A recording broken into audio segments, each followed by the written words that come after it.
Whenever you are, Mayor. Thank you. Good evening and thank you for attending tonight's city council meeting.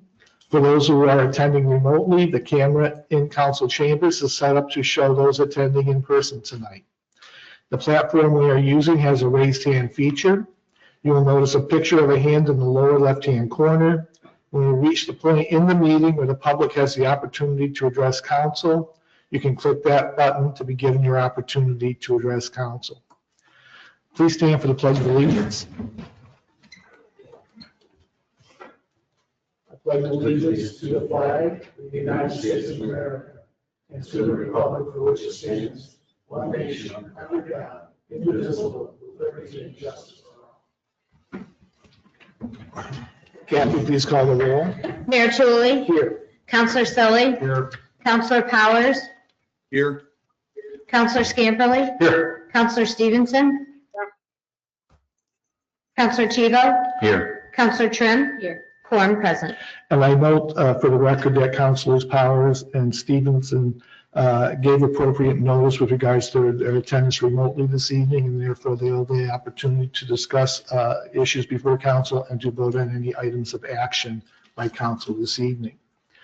We have no presentations this evening. Before proceeding further, I will read a letter from the owner of 315 Gate Street received today shortly after 12 noon. Addressed to Mr. Fonacronis, City Manager, City of Ogdensburg, 334th Street, Ogdensburg, New York. Dear Mr. Cronis, I am writing to request that you withdraw my previous request asking for the property at 315 Gate Street to be rezoned.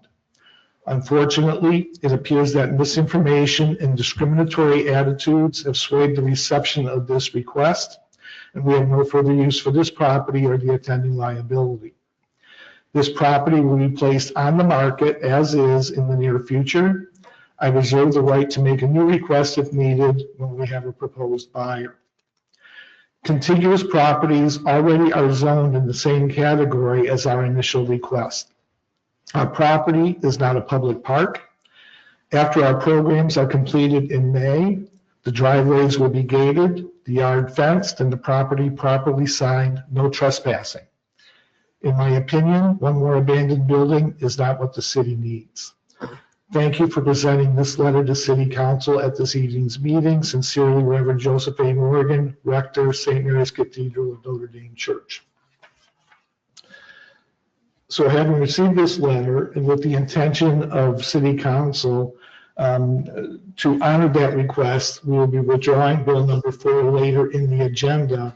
So therefore, there's no need to continue the public hearing on this bill, and so I declare it closed. Now, having said that, if anyone in the chambers or remotely would like to speak about this matter, you may do so during personal appearance, which is next on our agenda. So under personal appearance, at this time, if anyone attending in person would like to address council, please come down to the podium and we will have 5 minutes.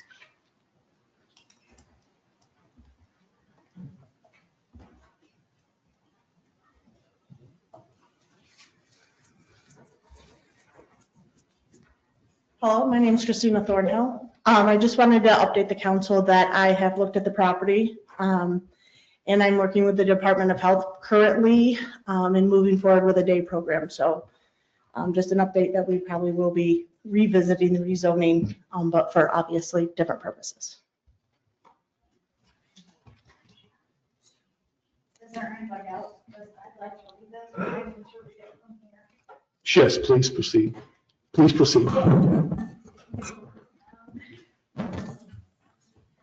Dear council members, I am writing to formally express my strong opposition to the proposed rezoning of the property of 315 Gate Street, Ogdensburg, New York, to medium density residential MDR. My objection is based on a pattern of severe safety violations and harassment stemming from the existing facility on Mansion Ave, the step-by-step housing facility.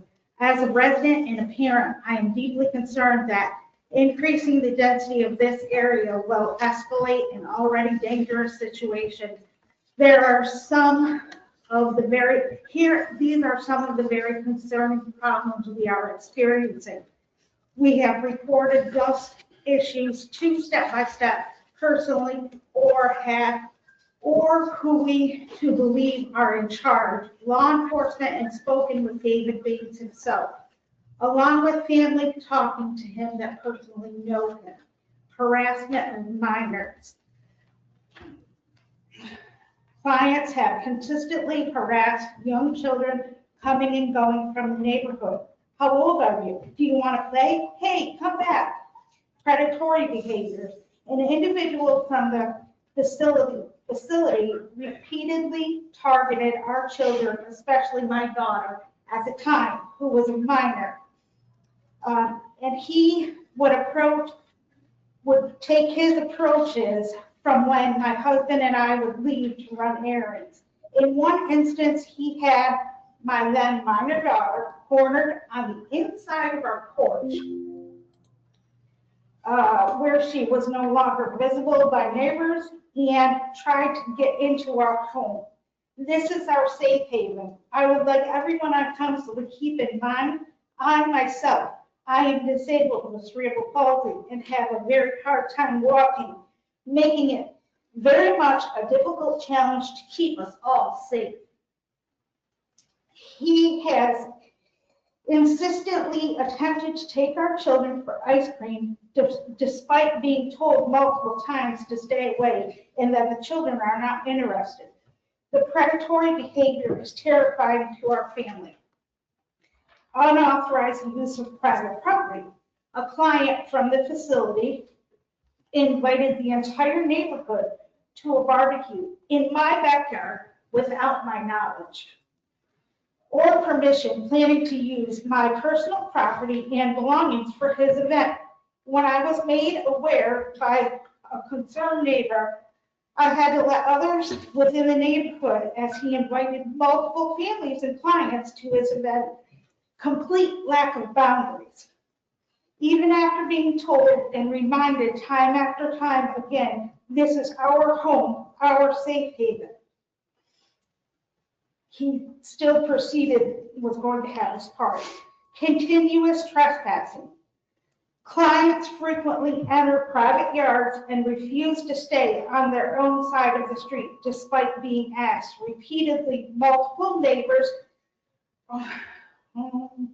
side of the street despite being asked repeatedly by multiple neighbors to respect property boundaries. Indecent exposure. Clients and visitors have exposed their private parts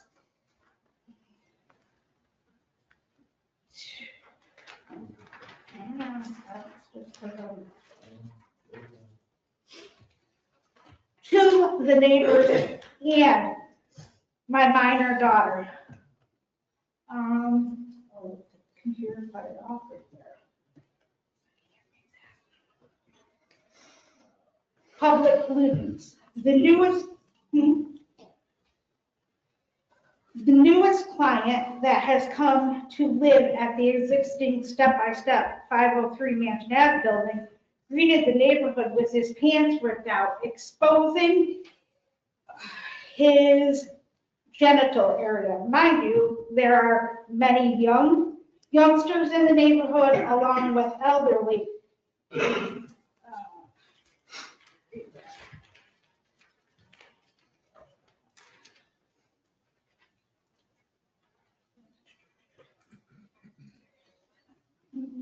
I'm sorry, guys. Exposing his genital area. Mind you, there are many youngsters in the neighborhood along with elderly, along with the rest of us. The type of behavior is typical and happening far too often. The lack of supervision is horrendous. Unattended clients. Far too often, there is no supervision for clients. One client in particular, an older woman who is diabetic, has fallen many times out front, continues laying there for help, as no help comes to her rescue other than my family and my neighbors next door, until ambulance and fire department arrive. No help from anyone who is in charge, and it's exactly who is that? We've asked this question many times to no avail. Also, how much time, how many times a week, how many times a day, a month, are our services being tied up by step and their problems and their issues?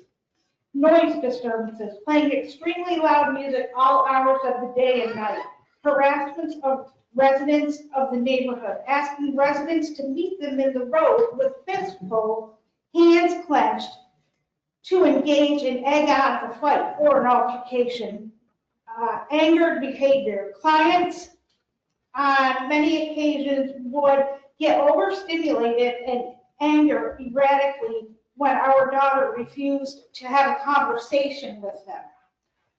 Violating our neighborhood. Clients from the now existing step-by-step building continuously violates the people of our family-oriented, kid-centric, family-friendly neighborhood by dry humping the poles of their porch, yelling vulgar language, dirty dancing, telling law enforcement to go F themselves, selling drugs out of the facility, stealing private property, bicycles.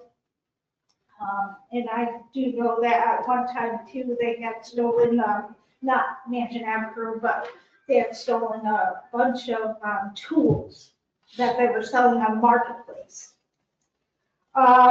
Unsafe situations for all. Throwing entire stereo equipment from the second story window, entering and exiting from broken windows that were broken for far too long. Everyone, mostly people that don't live at said address, for drugs, fighting. There currently is still a door that is broke out, hasn't been fixed in, I can't even tell you how long. The facility at 503 Mansion Ave, the now running step-by-step building, has demonstrated a complete inability to supervise its clients or respect the safety or their surrounding families, allowing for MDR zoning, which would facilitate an even higher density, is a direct threat to the safety of our children and our right to live in peace. Placing a second step-by-step facility in our kid-centric, family-oriented neighborhood will be a dangerous decision. The current step-by-step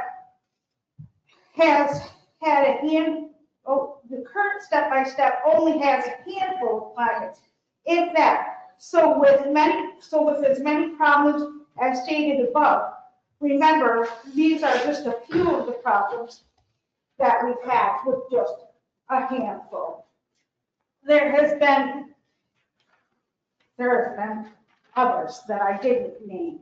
I cannot imagine another step-by-step in the neighborhood.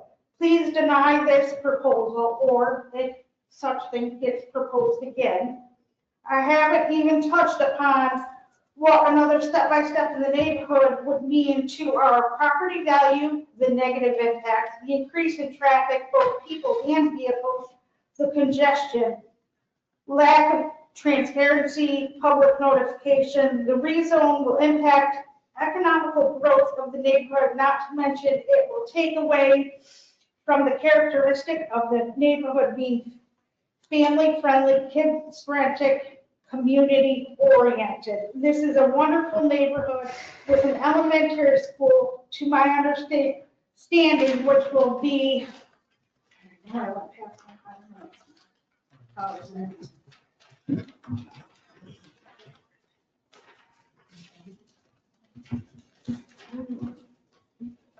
In the future, UPK to second grade only, our youngest schoolgoers, our youngest future, many parks that the youngsters enjoy and make use of daily.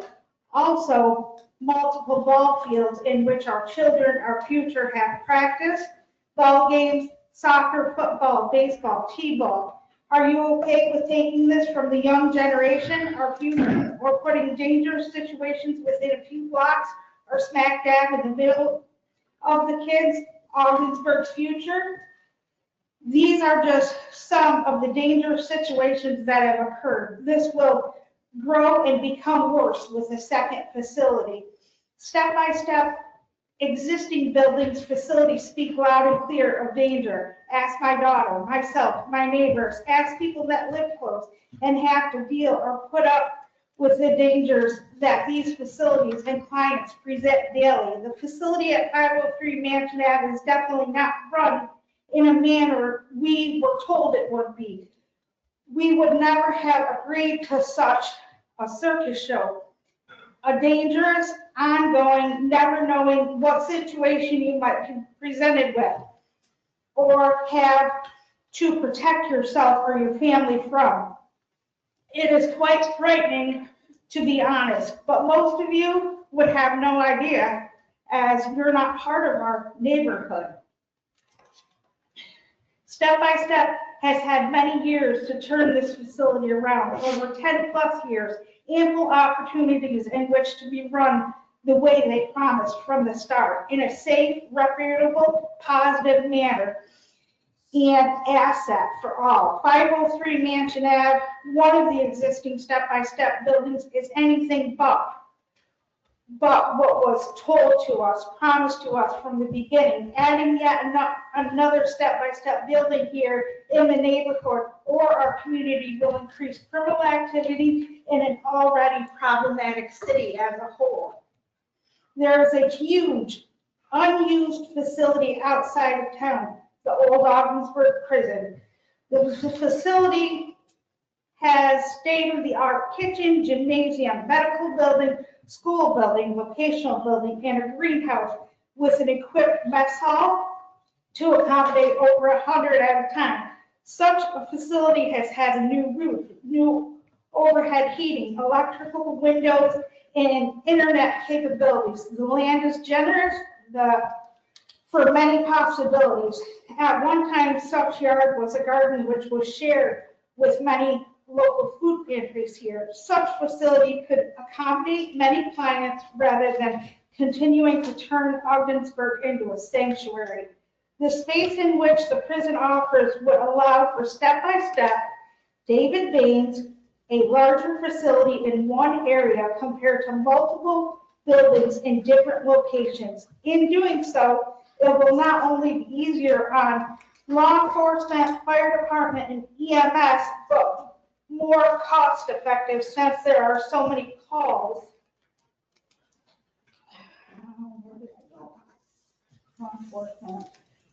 So many calls to the warming center and the Mansion Ave facility. Bonus, there are trained individuals, 240 to 250, to my understanding, on the grounds to treat mental illness, drug addiction, alcohol addiction, etc. This seems to be the best option. Just ask the community. We will tell you another step-by-step building isn't it. It hasn't worked, only creating problems and decreasing the value within the city. That's true.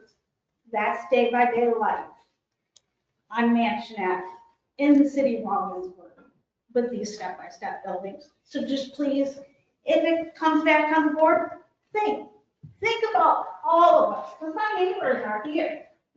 You know, they've got young kids. We don't want this. It's not, how is it benefiting us? And can somebody please, because I've still been waiting for this, can somebody please tell me how much time is taken up by the police department, our fire department, our EMS, like how much time is wrapped up in Step by Step? Because I know right now, just on Mansion Ave, it's far too much. Far too much. Thank you for your comments. Thank you. Anyone else in chambers wish to address council?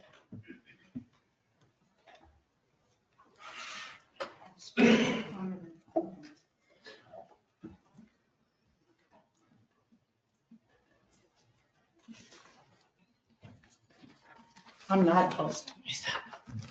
Good evening, City Council, Mayor, City Manager. First, I'd like to thank you for working to improve the home business situation here in Ogdensburg. I do have a few things I would like to say and a few questions since we're discussing this tonight. Is the new business application going to be sent out or resent to all existing home businesses in the city that you're currently aware of, including the ones that the affidavits were sent out and know that they didn't have them as a home business? You keep saying that this is voluntary. It's not. If code enforcement is aware of a home business operating, then, wait.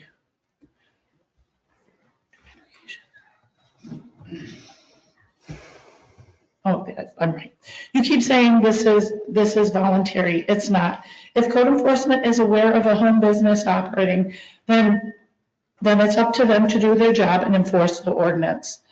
It's no different than the building permits. If the code enforcement department is aware that somebody is having a building permit for someone, whatever reason, they should enforce it, the ordinance also. As Councilor Silly stated, it's not up to the public to turn people in. There needs to be a plan to enforce it. Is code enforcement going to actually enforce this ordinance? Because if they aren't enforcing the current one, so are they wasting everybody's time?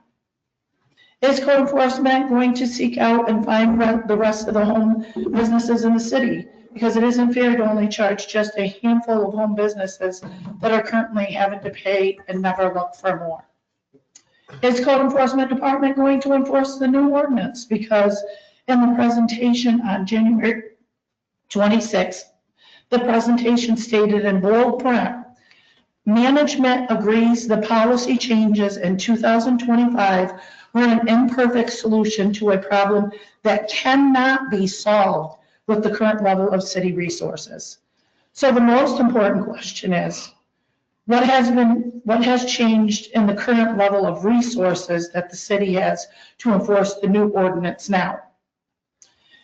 I have a feeling that the ordinance will be passed and then never be spoken of again, which that's what I'm guessing you're hoping for.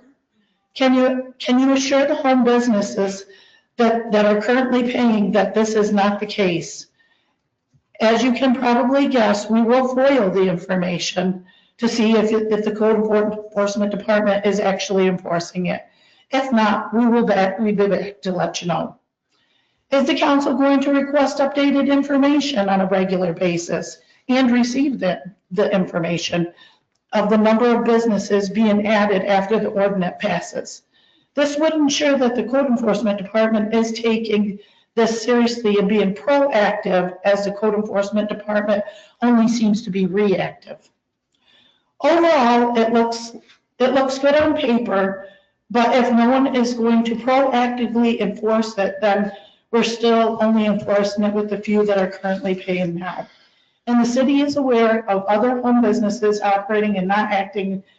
If the city is aware of other home businesses operating and not acting on them, this is discrimination. Since day one, we have never said that we wouldn't pay the whatever fee. We just wanted it to be equally enforced among all home businesses. And as it looks, this ordinance includes most, if not all, home businesses. So there should be a lot more added in the near future, and just not a handful that are currently paying. I think you'll find in the end, some businesses will close or not open up because of the charges associated with the ordinance, as a fee for tier 2 increases every time water and sewer rates increase. Does anybody know the current home business rate based off the last water and sewer increase? Because myself paying it, I don't even know what the rate is. We started at $165, but that increased when the water and sewer went up. What are we up to now? And what will it be next year and the next year, etc.? People will move away, and it will deter people from moving here. This isn't the way to encourage home business. No other city, town, or village charges people to operate home businesses. So there's an advantage that they have over us. But if you're going to do it, enforce it. Thank you. Thank you.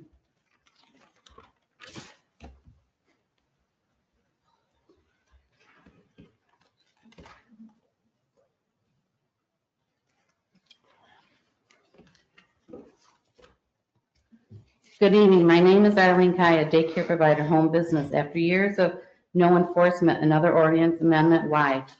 Keep opening the can of worms up that you can't enforce now. Haven't seen anything yet. So now you feel you have more businesses after 2 years? Where did they come from? Ogdensburg can't bring new businesses here. Let's run the small businesses out. Says a lot for the city and management. Think after years the home business numbers would go up, but no, they have gone down due to the no enforcement. You have 10 daycare providers that are registered. You had 12. That number went down. They're going down. I can't update you. Oh, wait, no, I'm way out of base. Wait a minute. You had 10 daycare providers that are registered. You had 12. That number will be going down again. I can update you on that before codes. You had 16 businesses. One was taken off the list already. 3 businesses already paying double when it all started. So you have 12 businesses in a year. Yes, waste of time.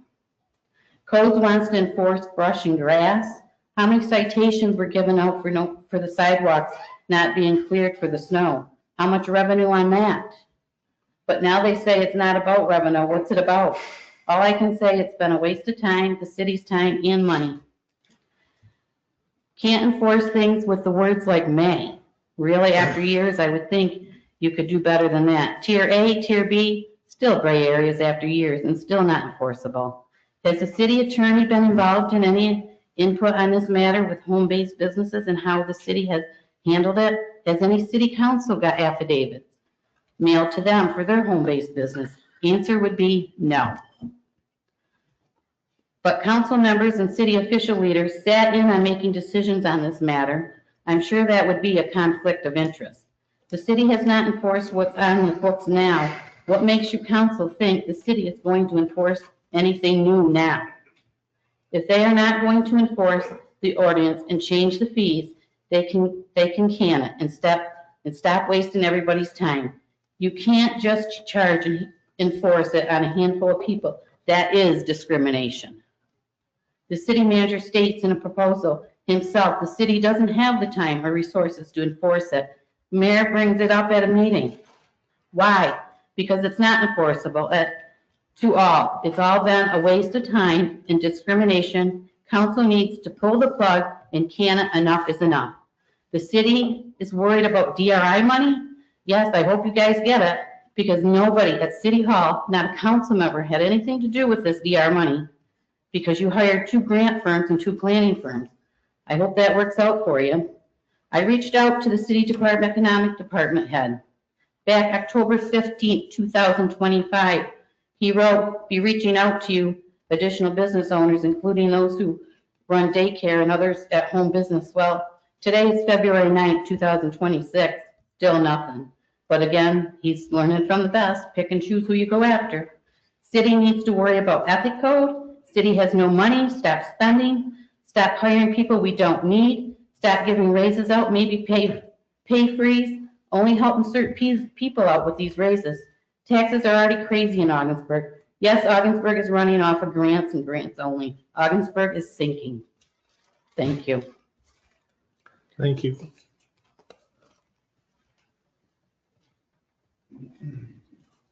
Good evening, Council.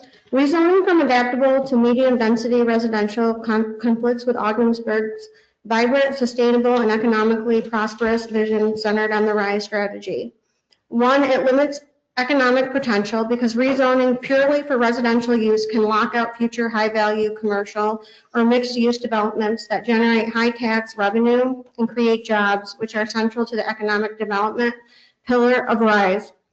A vibrant city vision often requires adaptable zoning to allow for mixed-use entertainment spaces that directly leverage to attract tourists rather than just housing permanent residents. Number two, it reduces economic development flexibility. Adaptable zoning provides the flexibility needed for the rise pillar of economic development. By locking a neighborhood into medium-density residential, the city may lose the ability to attract diverse investments, such as creative commercial spaces or light industrial startups that generate higher tax revenue and job growth than standard residential units. Three, the impact on infrastructure and finances. Medium-density residential growth often necessitates increased public spending on services like waste management and road maintenance. If the infrastructure in a specific neighborhood is currently optimized for adaptable or lower use loads, rezoning could strain city finances, contradicting the goal of responsible finances within the RISE framework. 4, safety. It is legally required to make rezone decisions based on police power, the protection of public health, safety, and welfare. Currently, I think we all can agree that our hospital is not financially stable, which removes a critical safety net required for this development. More residents mean a higher volume of calls for police, fire, and medical service. Unlike mixed-use areas that may be active only during certain hours, residential areas require 24/7 service coverage, which constrain police, fire department, and response times.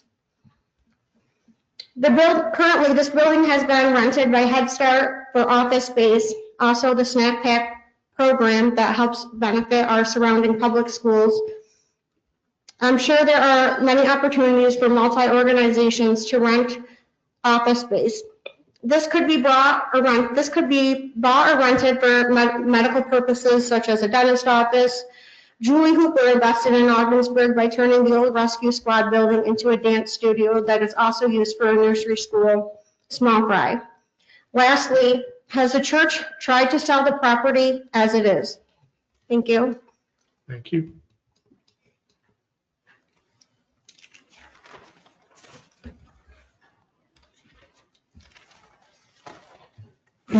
Hello, everyone.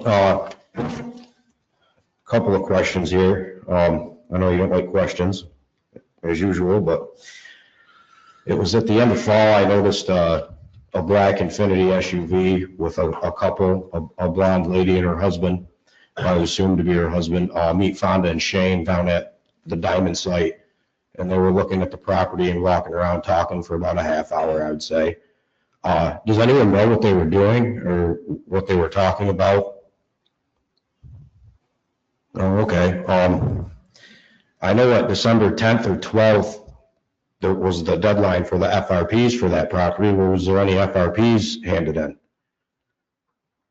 If I'm wrong, you can correct me, Mary. You gave me a silly look. Am I wrong about that? Was that a deadline for FRPs for the Diamond site and Shade Roller site?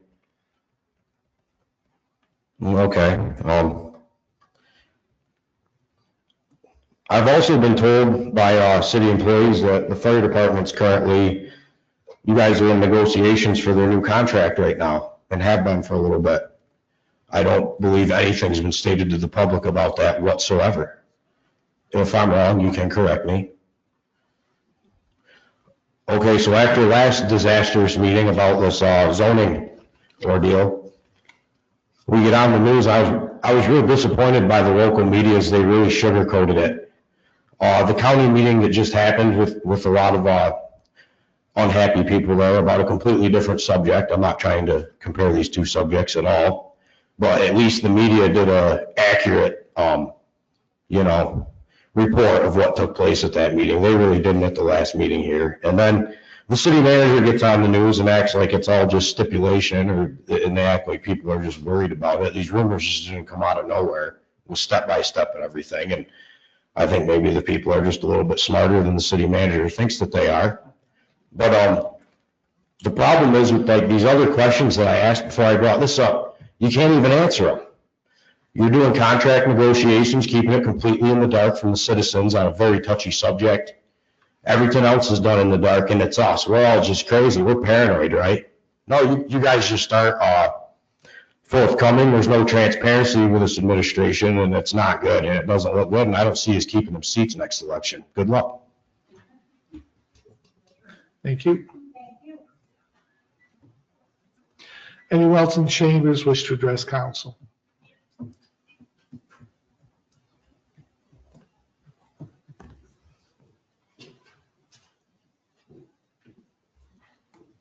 Yeah, my name's Scott Murphy. I've lived here for 45 years, 30 of them across from SMDS. St. Margaretville, she's a saint. She ain't a saint for the homeless. She's a saint for kids, for hospitals, for orphanages. She wouldn't allow that. I don't know what the reverend would allow, but that was some letter from the reverend. He's having a hard time selling that property. I know where you can buy some for sale signs. Walmart's got it for sale. Nobody else knows that that property's for sale but him. And step by step, 2 people know that property's for sale. Now, deja vu all over again.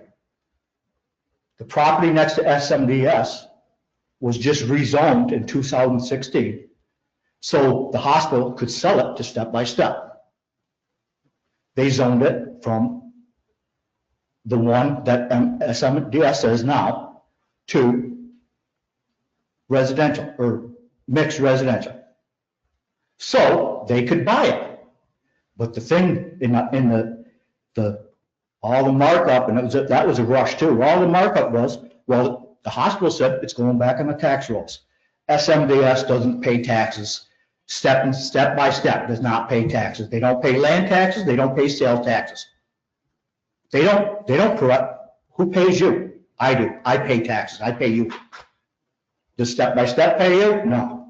Do they have a pilot program, which is called, I'm sure you know, payment in lieu of taxes? Do they have a pilot program that they pay us so they get the benefit of plowing the sidewalk or plowing the streets? They get the benefit of using the police force. They get the benefits, but they don't pay the taxes to pay them their wages.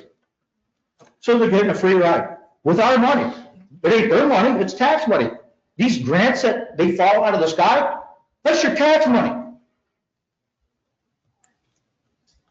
So that letter was really fancy. I mean, he's having a hard problem selling it. I mean, I'd suggest get it for sale sign, start with that.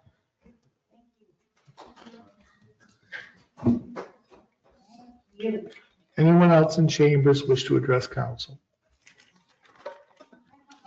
They should donate to the Augsburg for all the harm they caused the families of Augsburg. They're selling it because they're going bankrupt. They have to file for bankruptcy because of molested children. Yeah. Sad but true. Then they're gonna threaten us like locking up the park. Oh, yeah, well, we're gonna lock that up. Well, that's great. That Step won't have to go in to get a grant. The homeless will move right in. As soon as you lock them doors or you gain that out, the homeless are gonna break down. And it'll be free. You don't know the neighborhood of them people. Okay. You don't have to live it day by day. We need order, please. Should I read? But you had your 5 minutes, No, this plus. is from the neighbor. If you'd like me to see, would you like to read it, Rachel? Emily, do you want to read your own? I mean, it is so comfortable. I don't care how comfortable I am because my comfort is my home that I paid for. And people don't give 2 hoots about who's gonna live next door to me, because they're not living next door to you, Mayor. No, and they're not living next door to I'm going to ask you, please, we want order, please. Yeah, 'cause you're gonna have to Thank kick me you. out. Well, you're kicking me out of the house. There's not anything worse than that. Now, if anyone attending remotely would like to address council, please use the raise hand feature. The city clerk will recognize and unmute one person at a time, and you will have 5 minutes. The first individual is registered as Wendy Hamilton, and I have unmuted that person. Good evening. I would like to talk about adaptive reuse districts in general. But first, let me say I'm not a lifelong resident, and I've relied on archived city council minutes for some of this information. So ADRs or ARDs, sorry, have been around formally since 1999 when Los Angeles successfully created an ARD and triggered a wave of redevelopment. It was considered a landmark legislative model. The premise of this type of ordinance is simple to simplify the process, cut red tape, and to encourage investors to reuse historic buildings or vacant structures like schools and churches. Typically, these zones are supposed to offer a flexible, streamlined approach to repurposing these vacant, historic, or underutilized structures into new residential or commercial spaces, supposed to foster economic growth and reduce blight. Conversely, other zoning, traditional zoning, is typically more restrictive. So when the concept of ARD was first introduced to the city in 2014, it seemed like a good idea. The city created an adaptive reuse district specifically to address the problem that we have of some old empty buildings like churches and schools that were stranded in residential zones, allowing them supposedly to be repurposed without needing to go through complex case-by-case zoning variance processes. So in 2015, July 2015, City Council enacted the Adaptive Reuse District Code and identified about a dozen structures. I couldn't find a list, but they're somewhat identified on a map. And they thought these would fit this new district, and that included 315 Gates and 420 Lafayette. However, it appeared that there were no takers, at least for the 420 Lafayette property. The St. Joseph's property was sold to the St. Joseph Foundation in 2009 for $10,000. The foundation, in turn, sold it to Mr. Salazar in 2011 for $20,000. And the property was returned to the tax rolls. Yay. Sadly, shortly thereafter, Mr. Salazar didn't pay the tax bills and the property reverted to the city and they added it to the ARD. The city sought brownfield money, grant money, in 2018 to tear the structure down, declaring it unfit for adaptive reuse and thinking it would be more marketable as vacant land. The city maintained the property, lawn mowing, snow removal, until 2023. And neighbors once again enjoyed the unfettered use, including exercising their dogs without the courtesy of cleaning up after them. So why hasn't ARD worked here? And maybe it has. The city council at the time enacted the ARD with onerous conditions that included limiting the parcel size, less than 2 acres, and requiring a second planning board review and a second public hearing, despite city staff and county planners' recommendations against including those conditions. The extra public hearings look like council wanting to hedge their bets. One of the results was a lawsuit against the city, which the city lost. This ordinance does allow for parcels to be added into or removed from this zoning district as necessary through the standard zoning map amendment process. So in September, this council voted to rezone 100 Ford Street from adaptive reuse to residential / mixed business use. And nothing has transpired since then. How successful has this ordinance been? I can think of 2 schools that were successfully transformed, one into a B&B and the other into apartments, but that was before this ordinance was enacted. And that latter project also resulted in an expensive lawsuit over the new assessed value of the property. Are there others? Are there any successful ones that we can learn from? I think some of the pitfalls of this type of district were maybe not addressed when selecting the buildings for the ARD. And a lot of those have to do with the high upfront costs and the financing gaps. I mean, some of rehabilitation often costs more than the new construction because of asbestos, lead paint, structural failings, etc. And in our small town, we lack the economy of scale. You know, the cost of some of the specialized labor needed is high. and bringing in experts from larger cities can be costly. There's other pitfalls as well. I think it's time to re-examine the ARD and the buildings that comprise it, as they are now 15 years older. It's also time to create a comprehensive plan for the city and review our zoning laws to match that vision. The comprehensive, so-called comprehensive plan of 2019 had no public input, had no public hearings, and is not comprehensive by any means. And continuing to rely on the LWRP is not sufficient. At some other time, I'll address infrastructure, but I talk about social infrastructure, but I think my 5 minutes is up and we've already had other people go over. Thank you.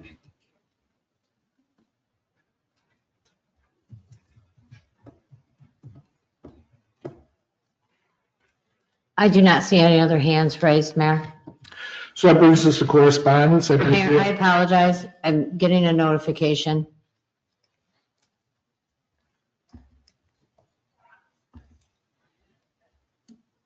The next individual is registered as Penny Sharrow, and I will unmute that individual now.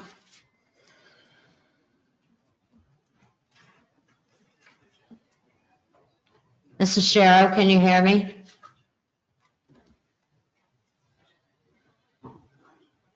She doesn't seem to be connecting, sir.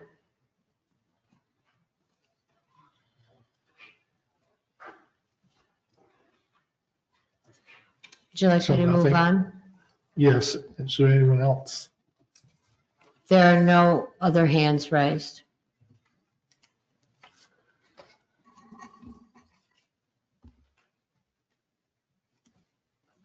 Okay. So with that, we'll move on to correspondence, and we have one letter to read tonight. Is that correct, Pat? Dear Council, in reference to rezoning property at 315 Gate Street, I don't want homeless, druggies, sex offenders, or the mentally ill living here. This is a residential area with children that run back and forth to each other's homes, daycare facilities, ballparks that are frequented, and a school nearby. How can you guarantee their or our safety? There's already been enough disruptions and problems at the old nunnery on Mansion Avenue. How can you attract institutions that create good jobs so homes are bought within the city? How can you make the public feel safe to raise children that can walk to school or church without lurking dangers when such poor decisions are made? Home values will depreciate if you rezone this property. In the long run, the city loses revenue as our assessments will need to be lowered. Fact, this is a green area where youth teams come to practice, which the neighborhood enjoys watching. Consider the unsafe disposal of needles and syringes, health risks, and the physical, emotional injury to our children and elderly. Who will you be attracting to Ogdensburg? Working, responsible, moral individuals? No. We need to be attracting middle-class, productive individuals. How about creating housing for middle-class elderly? Don't ruin our second ward as you've done across the city. If you want these non-functioning individuals, put them in your neighborhood or at the abandoned prison with transportation. Ask yourself, will this welcome young, intelligent, talented families to this area? Will this help attract military families or emphasize a safe retirement community? No. We can't even attract or keep doctors, dentists, nurses, optometrists to this area. Take a look at the Greenbelt Towers. Ask yourself why are longtime families leaving the city and moving outside of it? How about thinking of a business, a nursing home, or housing for veterans to raise income for the city instead of nonprofit? The more revenue, the more the city services can be provided to its homeowners, which will attract families instead of exiting them. Rezoning is just another disappointment like our hospital or the Ford Street Bank closing. Our downtown has been gutted and only food pantries, mental health facilities, and low-income facilities exist. I don't even feel safe going to the DMV Social Services Office or Ogdensburg Museum because of the clientele that approaches or is just hanging out. I won't go out at night anymore due to the bicycles, four-wheelers, snowmobiles, etc. that exist after dark. The city won't benefit from at-risk facilities. It hurts more than helps by creating confusion, fear, or constant turnover. The city planner responsibilities state that its purpose is to develop and administer programs and activities for the conservation of neighborhoods. that it should be doing its best to develop properties that nurture vibrant, self-sustaining, prosperous neighborhoods. Responsibilities of the Economic Development Department states that it is looking for ways to boost tourism, improve economic vitality, raise aesthetic value, and undo harmful effects. It urges the community to be proactive. This is us being proactive. The Economic Development Department is designed to foster job creation and improve, develop, and increase the city's tax base. Its duties include recruiting talent and new investments to better the city and its neighborhoods. Do your job. This is not the most appropriate use of this land. Here is an idea. The Mother House of the Sisters of St. Joseph's Nunnery at 1425 Washington Street, Watertown, would be a good place for these individuals. People live in Ogdensburg to escape the crime of bigger cities, not to live in the middle of a crime-infested neighborhood. Brenda Lalone. Thank you, Kathy. Next, we have our consent agenda, that the claims as enumerated in general fund warrant number 3-2026 in the amount of $351,892.63, and library warrant number 3-2026 in the amount of $0, and capital fund warrant number 3-2026 in the amount of $5,289, and community development fund warrant number 3-2026 in the amount of $0, and community renewal fund warrant number 3-2026 in the amount of $0 as audited, be and the same hereby are ordered paid. I so move. Second. Kathy, please call the roll. Mayor Tully, Yes. Counselor Selly, Yes. Counselor Powers, Yes. Counselor Scamperly, Yes. Counselor Stevenson, Counselor Tebow, Yes. Counselor Trim, Yes. approved. We have appointments tonight. The first, I'll make a motion to appoint Kristen Hazen to a 3-year term on the Zoning Board of Appeals. Term to begin February 9, 2026, and then December 31, 2028. I so move. Second. Kathy, please call the roll. Counselor Scamperly, Yes. Counselor Stevenson, Yes. Counselor Tebow, Yes. Counselor Trim, Yes. Mayor Tully, Yes. Counselor Selly, Yes. Counselor Powers, Yes. approved. Next, I make a motion to appoint Christina Thornhill to fill the unexpired term of Kearney Copeland on the Zoning Board of Appeals, term to begin February 9, 2026, and then March 27, 2026. So moved. Second. Kathy, please call the roll. Counselor Stevenson, Yes. Counselor Tebow, Yes. Counselor Trim, Yes. Mayor Tully, Yes. Counselor Selly, Yes. Counselor Powers, Yes. Counselor Scamperly, Yes. approved.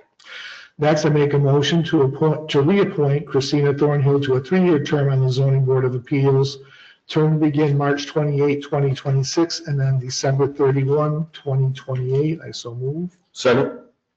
Kathy, please call the roll. Counselor Tebow, Yes. Counselor Trim, Yes. Mayor Tully, Yes. Counselor Selly, Yes. Counselor Powers, Yes. Counselor Scamperly, Yes. Counselor Stevenson, Yes. approved. That brings us to items for council action. Our first item of business tonight, I'll make a motion to raise from the floor bill number 4 for consideration. Second. Kathy, please call the roll. Counselor Trim, Yes. Mayor Tully, Yes. Counselor Selly, Yes. Counselor Powers, Yes. Counselor Scamperly, Yes. Counselor Stevenson, Yes. Counselor Tebow, Yes. approved.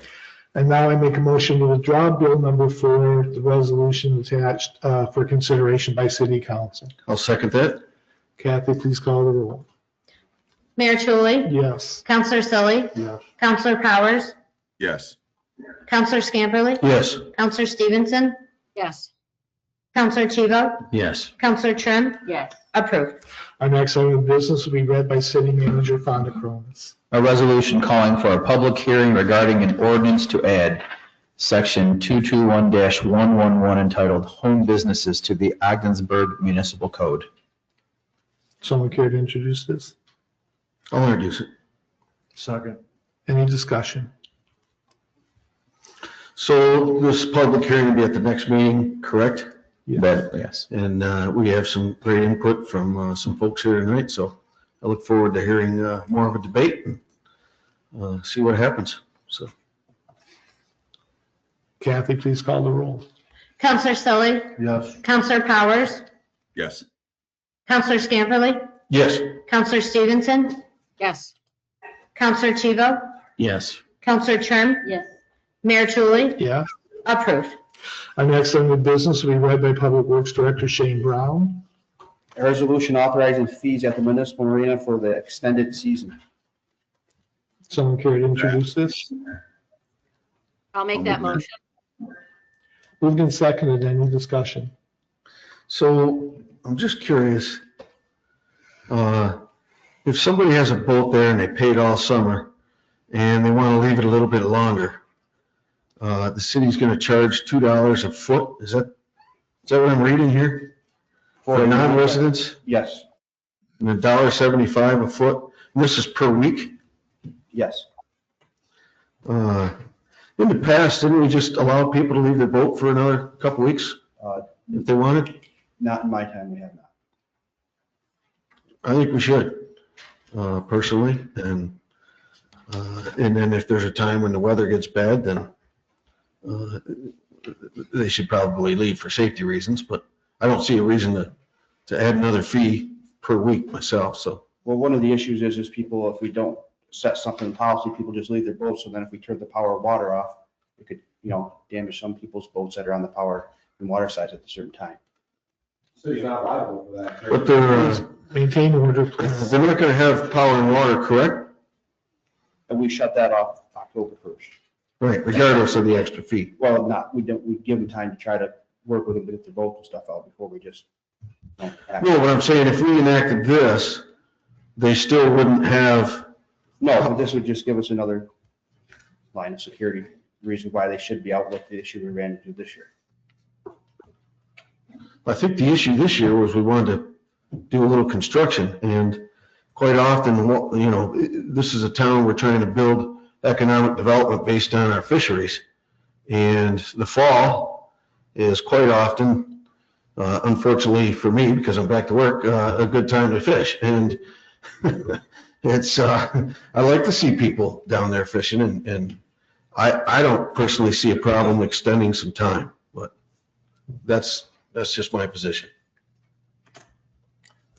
I know I've been approached by a few people earlier this year because of the situation where they couldn't leave their boats in October because of the work that was being done down in the marina. But it expressed a desire for the city to consider maintaining ability to dock their boats during the month of October. So I think this resolution accommodates that request. Do they get anything for the money or just extended time?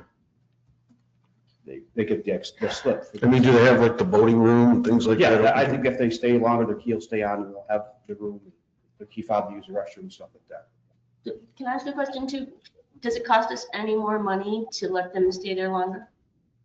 Are we recouping like a cost to us? Just the oversight. We have people that clean the docks and help them if they need help, stuff like that. And we wouldn't have that expense if they left No. on time? Any further discussion? I'd like to see, as I said before, just extended time without the extra charge.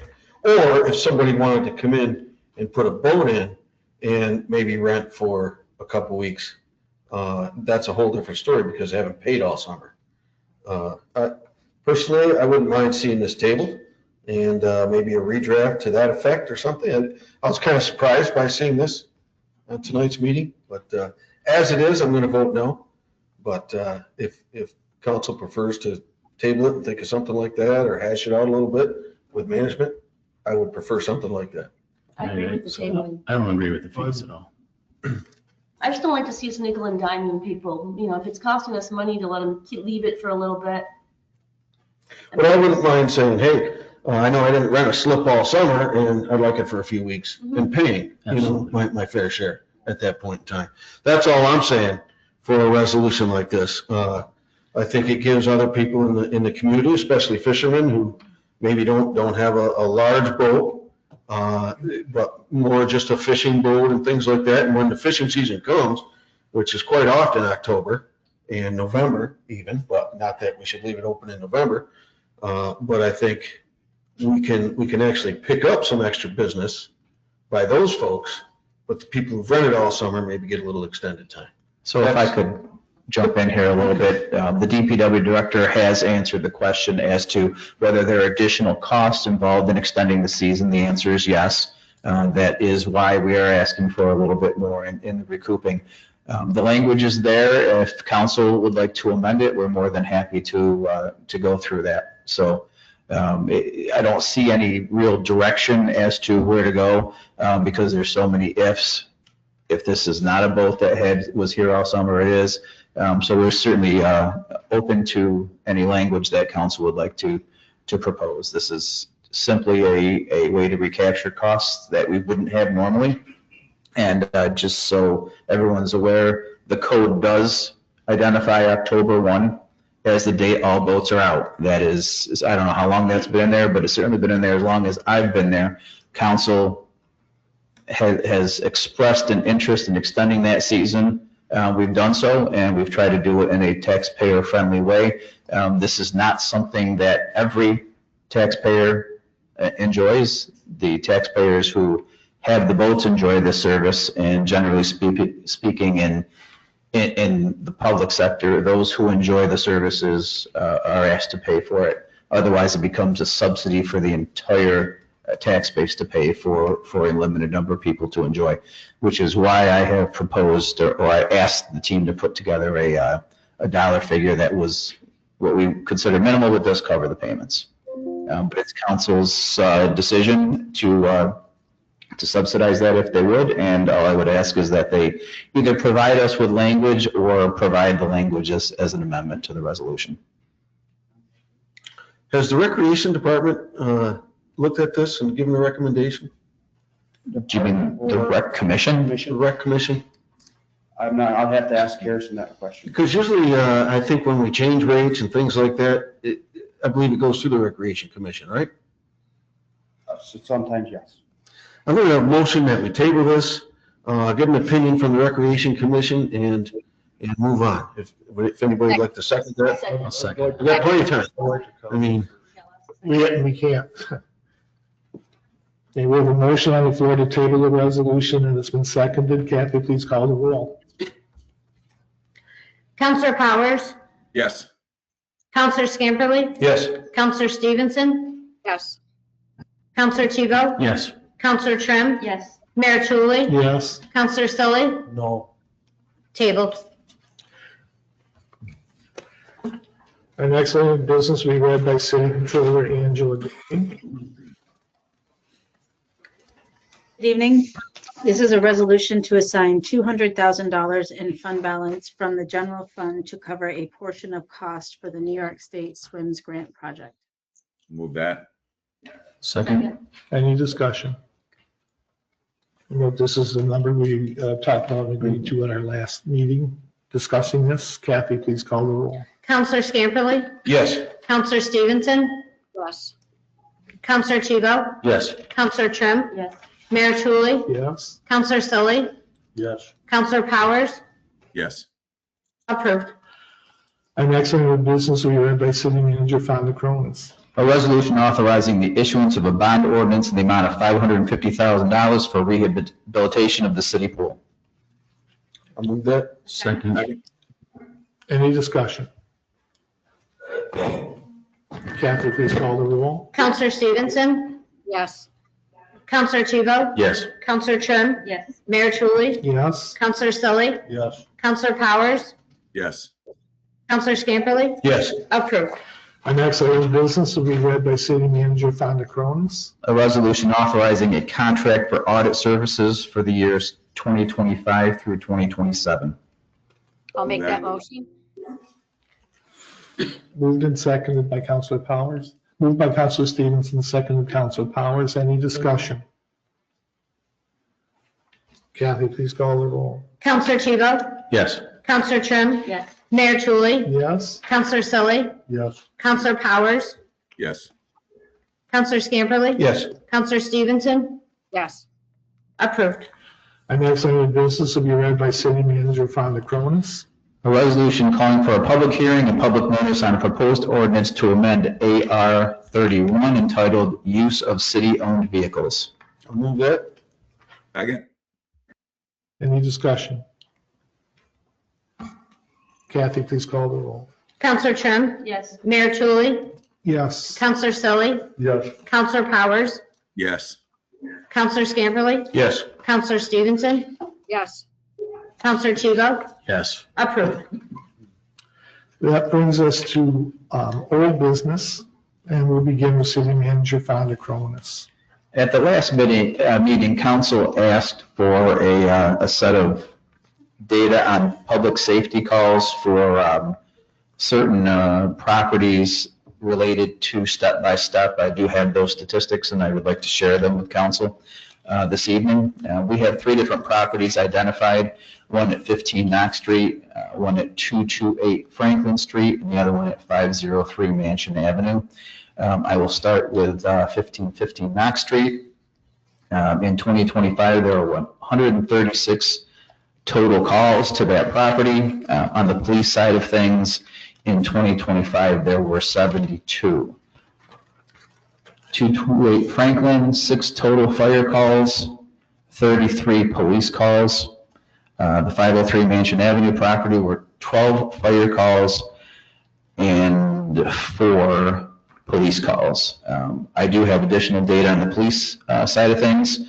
For 1515 Knox, since 2022, there have been 255 calls. At the Franklin Street, there have been 80 calls since 2022. And the Mansion Avenue location, since 2022, there have been 61 phone calls or calls for service. So I wanted to provide that information because it was asked for at the last council meeting. Those last 3 numbers that you gave us, that's since 2025? Since 2022. Well, since 2022. Yeah. So in the grand scheme of things, is this considered a lot? Yeah. Sorry, Well- that might have been an obvious question. How about if we defer to the chief of police on that one? Not to put him on the spot or anything. Other than a major box store, it's our highest user of police services.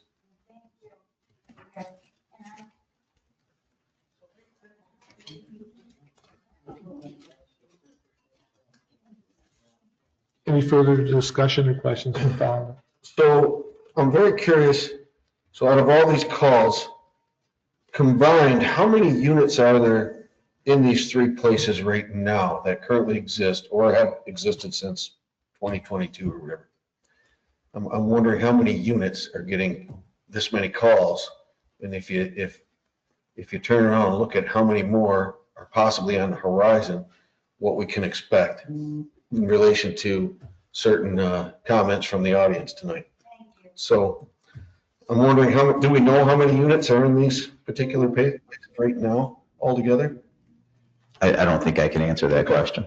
And I think it's going to depending on the situation. Sometimes more units are going to respond if there's not as much going on. And if there is a busy moment in time, I'm sure that less units respond. Do you think I answered that okay, Chief? Are you asking how many units respond or how many units are in each How facility? many units are in each facility? And, Mr. Murphy brought up a point tonight about they're not on the tax rolls, but yet they're our highest user of police services. Correct. Other than a box store. And so it's a point that I've made before, which is why I think we're having this discussion, right? And so. The chief wants to know, do you mean? No, unit says in his, not police units, but number of Apartment unit. apartment units, right? And so I think as we move forward, the last 2 council meetings, we've had a lot of discussion on the Thornhills, for example, in the direction that we want to move the city, and it's something to consider when we're considering rezoning and things like that. I'd like to see much more detail in the rezoning. The last couple of rezoning opportunities that we've had, one was for 100 Ford Street. And when I went back and looked at the minutes, I asked what the rezone was for, and the answer was simply to give the owner the opportunity to, easier to sell the property, you know. And then when you look at Wendy's comments tonight, Ms. Hamilton, she's talking about the ARDs and the difficulty there. I don't know if it wasn't the same situation, I'm sorry. But either way, and then we had a rezone where I know I was privy to some information because of the developer, but that was to put property on the tax rolls. And I was supporting that and trying to get you guys to, and you did vote to support that. And again, I just think council needs to be more informed when there's rezoning opportunities that are going to be presented not only to us, but to the planning board or zoning board when that happens. And we need to work more like a team and think about these questions. The criteria for rezoning, the point was brought up by several people. You're looking at how does it help economic development? How does it help the aesthetics of the neighborhood? Does it fit with the neighborhood and things like that? And these are all things that we should be considering, the planning board should be considering. And I'm not seeing it in the minutes of the planning board when I went back and looked at those minutes. And so this is why we wanted this data presented tonight. Thank you, Chief. Of course. If I may ask a question of the chief, do you see different times of the year that there are more calls than others, such as summertime or the warming center time? Do you see a pattern that develops?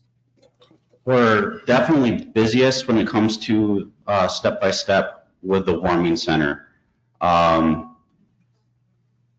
It's, you know, frankly, it's, you know, people are being brought to the city from all over St. Lawrence County, and they're only allowed to be there from, you know, a certain hour at night till about 8 in the morning. And sometimes there's no issues, and then there's times they're just, you know, unruly, or there's drug use or whatever the situation may be, and they're asked to leave.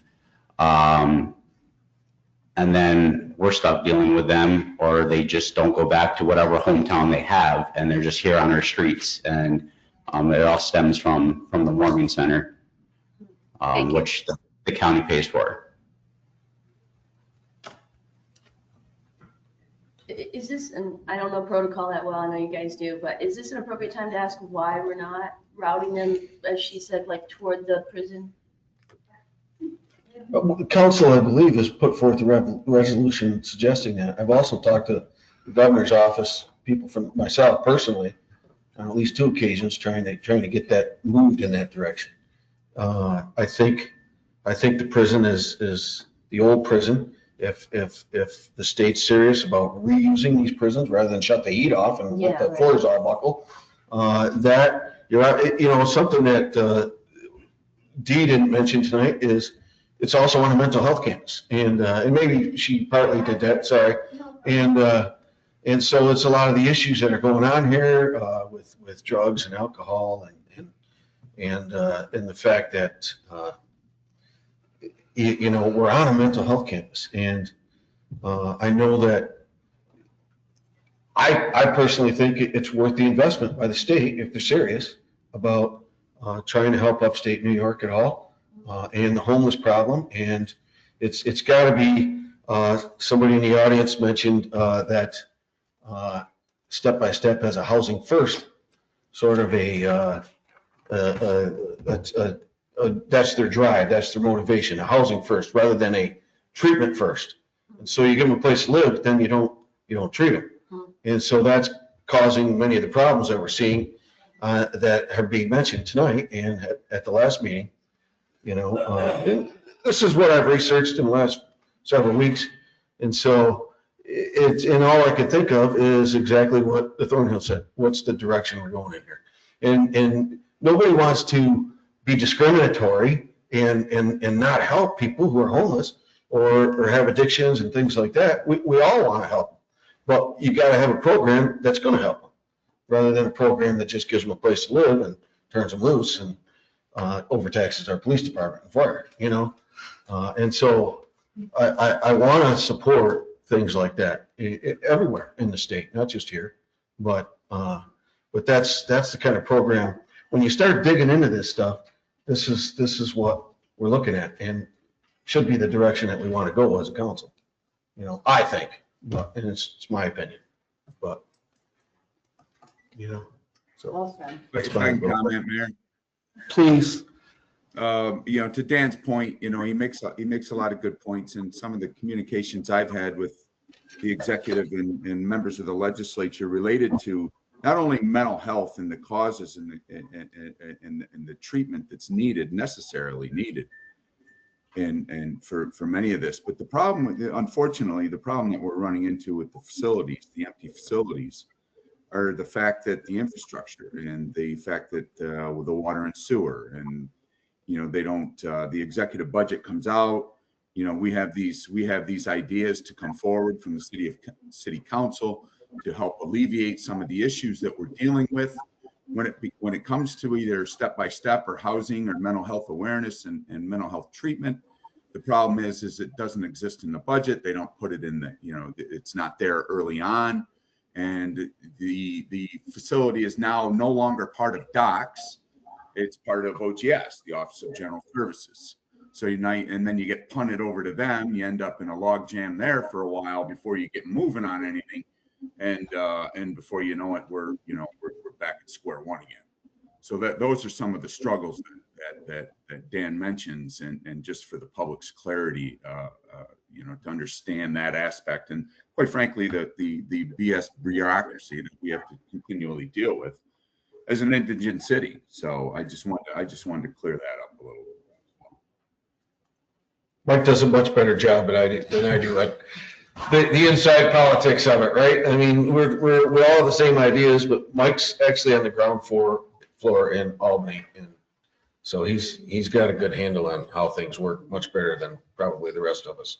It's frustrating, obviously. It's very frustrating for us as a council and the public and the people that need the assistance.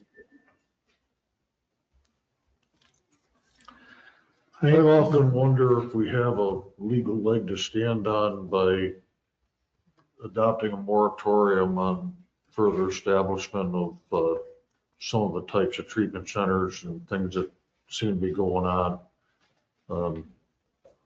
I really don't have any legal background on it, but I know like places like Messina have established moratoriums on data centers. And people put them on all kinds of different things. And I don't know if it's something we can explore or look at, or whether it's even possible, but it's something that maybe we could consider. We, quite frankly, are being overwhelmed with what our ability to provide resources in this community is. Yeah. So maybe when we're developing our comprehensive plan, you're saying if we do want to help people and make it advantageous to the community, rather than a simple housing first, something more like a different type of a treatment first sort of a. Right, I'm definitely would be more fitting into in favor of cutting off treatment or saying, no, we don't want any of these facilities, but I think maybe the comprehensive plan is a way to work it and adopt it. You know, do we really want to put everything in our residential areas? Is this the type of thing that's acceptable for mixed use residential or high density or low density residential, or should it belong somewhere else? Do we need a zoning area, maybe health facilities, something along those lines? And again, is that something that's legally possible and something that's doable, but something to consider? So if I could just make a quick comment, we are digging into the first issue you brought about moratorium. As far as the comprehensive planning is concerned, that's exactly what a comprehensive plan would do, and which is why I've been focusing on trying to make that happen for the city. It's been a long time in coming. We don't have a lot of guidance because we don't have a properly done comprehensive plan, which is why I put so much effort in last year's CFA to try and get some money to be able to do that. Once that happens, you can dig into the zoning and make sure that the zoning is congruent with what your comprehensive planning is. I know it takes time, but to get things done right, you'll want to take the time to do it right. And it hasn't been done in that way, in that fashion, in a professional way, and I'm hoping to change that in the next, say, 18 months or so. Do we also, is there a possibility that we would have the ability to, I don't think license is the word I'm looking for, but certify or approve these facilities locally, as well as, I know state regulations override local regulations, but is there something we can do that these facilities need to be permitted by the city or can be permitted by the city? We can probably look into the special use permit portion of zoning on that. But obviously those will be questions that we're asking during the comprehensive planning and then the zoning that comes about of that. Thank you. You know, I think the thing that bothers me the most about this whole process is we're taking the brunt of your problems, which is what we were elected to do. The people that are building these buildings, where are they? Like, why aren't their representatives here? If they want this thing and they want us to support it, should they come and speak? Almost like they know it's already gonna go through. That's what bugs me the most. I guarantee. Since they opened their doors, I still to know who is in charge over there. Right. Any other discussion on this topic? And I just, I want to thank the church for taking back their rezoning. I think the neighborhood spoke. They want something that fits into the neighborhood. The church listened, whether they liked it or not. And I'm very happy to see that they're going to try and sell it as is, or maybe it'll come before us again and potential buyers. It was something that fits probably more appropriate to what the neighborhood likes. A nice 9-to-5 sort of business or professional building there of some sort, which I think is what it is right now. And it sounds like that's what the neighbors wanted. And yeah, we take the brunt of it and we listen, right? Right. And so, so there you go. So, We did listen. and I thank everybody for speaking the last couple of weeks. Yes. Because, and I say I did a lot of research. I was also very much versed by people in the neighborhood who brought me information. So thank you. I'd like to echo Dan's sentiments, thanking people for showing up. I also want to remind the public that we're limited by what we can do by law. You know, if somebody comes to us with a request, we have to look at it. We have to make a decision that we feel is in the best interest of the city. Public input is very important, but we can't just snap our fingers and change things immediately. And a lot of the things that people are asking for take if not weeks, months sometimes to get through the bureaucratic process. And as a city government, we're not exempt from that bureaucracy and state laws, et cetera, that say this is the way we have to do things and this is what our legal limitations are. But again, thank you everybody for being here and speaking up and letting us know what your wishes are. And hopefully we can follow those wishes, but I want to warn people that sometimes that's just not possible. Any other discussion? Yeah, and again, just to echo the comments, again, we appreciate the input that you provide. And as a council, I believe you're listening and you might, get the answers you like, you might get answers you don't like, but I'd like to think you feel you were at least respected. So next, information on home business data. Thank you, Mayor. This is another request from council, and before Chief Stahl gets up to give you some of the information that I think you were looking for, I do want to make a quick comment here because I think there's some misinformation in the public square. Somehow this home business issue has morphed into a narrative that code enforcement is not doing their job, and I do want to make it very clear to council that is nowhere near the truth. Code enforcement's primary responsibility is public safety. They do have a role in this home business policy. If they see something, they should say something. And there's some administrative work that goes on to identify scofflaws. However, the main function is to protect the public. And they've been relatively productive and very productive in that sense. Despite what you may hear or read on social media. Any stories, conversations, or social media posts are really contrary. They're wrong, and they're circulating a false narrative. If the public wants somebody to blame, right here's the city manager. I'm the guy to blame, right? The buck stops in my office. Do not blame the code enforcement office for doing what you don't think that they're doing. If you have a problem with what's going on with code enforcement, I oversee code enforcement ultimately through the chief. Come to me. I'll be more than happy to talk to you about it. And with that, I will ask the chief to come up and give some numbers. Good evening. Mrs. Kaya obviously is very well versed. Her numbers are not off by much. We had sent out 38 letters originally. We did have 12 daycares, which is now 10. We originally had 9 businesses.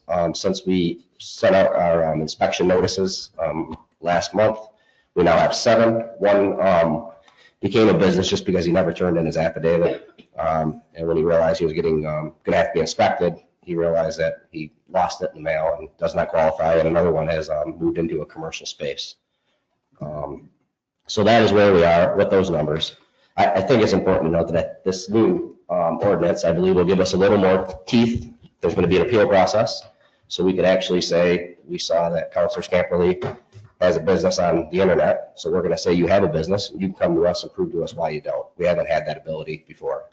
A lot of the businesses that people think are businesses don't qualify under the current ordinance because they don't have customers and they don't do anything at their house. So there will be more at-home businesses under the tier 1. They just won't be paying the extra money. And then to answer Mrs. Snyder's question, which I don't normally do this, but let me save Kathy some work this week. The increase, give me 1 second, for water and sewer this year is now $182 more than a residential water and sewer. That's a $14 increase from last year. But I'd like to go a little bit further, even though my boss probably doesn't want me to, on the code enforcement. Year to date, we have issued 52 snow violations. Now they are violations that we actually mailed out.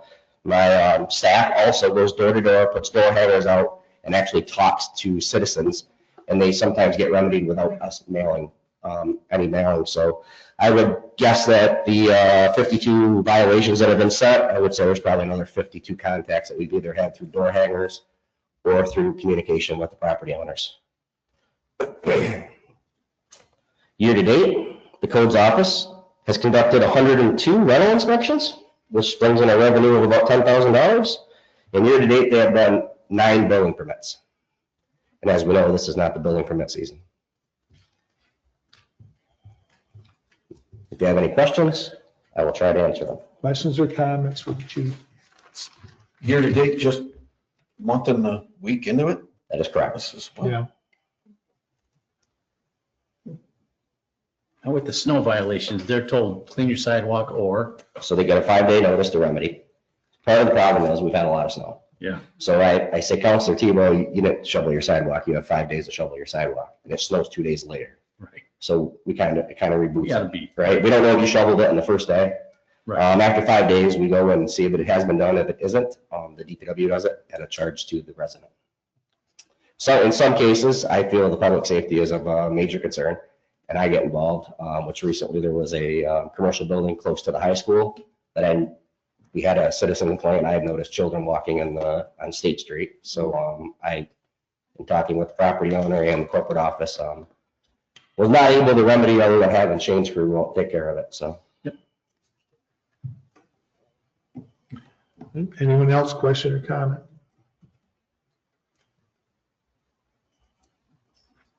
Okay, thank you, Fonda. Thank you, Chief. Any other old business to come before council? I don't know if this is old business or just an item for discussion. Mr. McNamara brought up a couple items. One, I just want to address that. I think it's common knowledge. If a city, a municipality, or a school is in any sort of union negotiations, it's not public knowledge.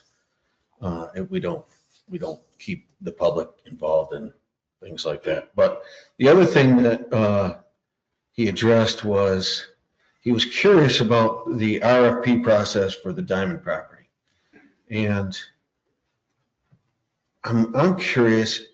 I know that we get updates. Does the public get an update right now on the website in terms of what the public knows? I did not provide a public update. Okay. All right. My communications with council are to council and council only at this point. Okay. I'm toying with the idea of doing some type of a public update, but as of right now, I don't necessarily have the time to be able to do that. I think it's a good idea. In a perfect world, I'd have enough time to do it. Right now, I just don't. We used to, I know you don't, because you're jumping in on a situation. We used to have a public update, and then we had a council update that had more confidential stuff and things like that in it. But I'm just saying, Sarah, under Sarah's watch, we had that. And I'm just, not that you have to match what Sarah did or anything else, but if you're thinking about it, that's good. So. Well, Sarah also had a secretary that I don't have, so. That's true. So I don't think we can compare apples to apples in that circumstance. Things have changed a lot since Sarah Purdy was here. And I know Sarah, and she's a consummate professional. At some point in time, I hope to have my workload lessened to a point where I can do something like that. And communicating with the public is important. And that's certainly a goal to move forward on at some point in time. Good, thank you. With regard to the responses to the RFP for Diamond, is the deadline the end of February? February 27th. And I think that was mentioned at the time the announcement was made that the RFPs have been issued. The RFP is out. You can find it on our city website, and the due date is February 27th, close of business. And in terms of the on-site meeting with you and Shane and a couple of others, those were people who are considering responding to the RFP, and they asked to do a tour of the land. Is that correct? Yeah, generally speaking, when you do something along these lines, you have a pre-development meeting where people can come in, ask questions. We actually had a short presentation just showing, where the property was and some of the details of it. And as part of that pre-development meeting was a site visit. I believe that's what Mr. McNamara was talking about. Nothing nefarious about a black Tahoe or Suburban type thing. That was the vehicle that that person happened to own and bring. Any other old business? I don't know if this is the time, but we sit up here and when guys ask questions, we're not allowed to answer by the rules of the city. We can answer later under items for discussion, Okay. or if it might be an old business item. Okay. Okay, that's the appropriate time for council to respond to questions posed to it during the course of a public appearance or some other means. Public appearance is intended for people to communicate opinions, issues to us. Right. And for us to listen.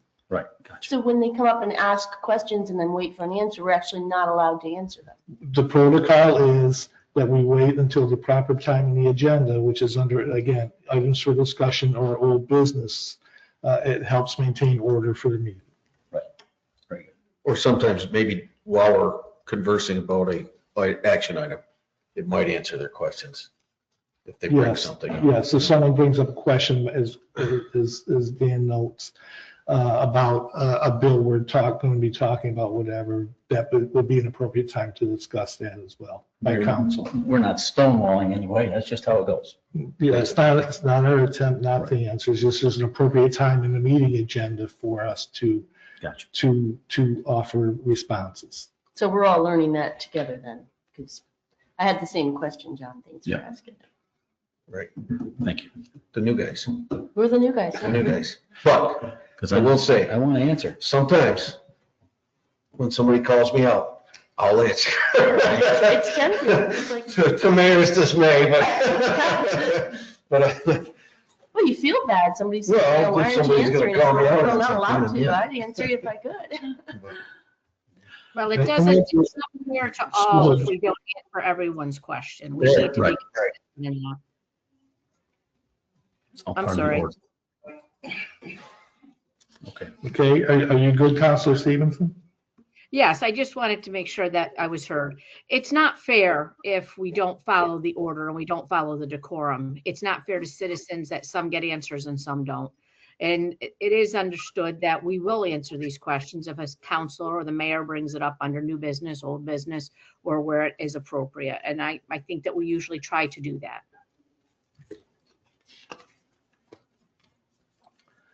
Well, on that front, can I say something? Please. Because I've heard a lot of charges that we're not listening, and I know that we are because of the discussions we have. I know that we are because several of us changed our thinking in response to public input and changed our decisions. And so, I don't know, maybe it's just the therapist in me that wants to appeal for the benefit of the doubt, maybe, kindness, maybe a check on the sarcasm level, because most of us, none of us up here want to, I don't know what the perception is, but none of us want to be stonewallers or secretive, or, we're just trying to do our best. And I think giving us the benefit of the doubt and maybe coming up with kinder words and saying the same thing, because I hear good stuff, but it's encased in this sarcastic, bitter, and I get there's reasons for bitterness, but I just think that you're more effective when you're kinder. So. Amen. Any other old business? All right, new business. Anyone have any new business before council this evening? So that brings us to items for discussion. Does anyone have any items for discussion this evening? Your Honor, I would just like to mention that the Battle of Ogdensburg is coming up on the 20th and the 21st of Ogdensburg, and it's quite interesting when the streets are taken over with reenactors, and there are some events at the Ogdensburg History Museum, and you can look at either the Ogdensburg History Museum website, Facebook page, or the Fort Facebook page or website at fort1749.com. Thank you for sharing that, Jen. Anyone else? I do have a couple of items. First of all, as I mentioned at the previous city council meeting, on behalf of city council, I requested an advisory opinion from the city of Ogdensburg's Board of Ethics about a possible conflict of interest certain members of council might have in acting on the zoning request at 315 Gate Street, as 5 of us are members of St. Mary's Cathedral Notre Dame Church, who are the owner of the property. The Board of Ethics issued its advisory opinion on January 28. I note that typically such advisory opinions are confidential in nature, but due to the circumstances, City Council believes it is important for the public to know this issue was researched, and thus we waive our right to confidentiality.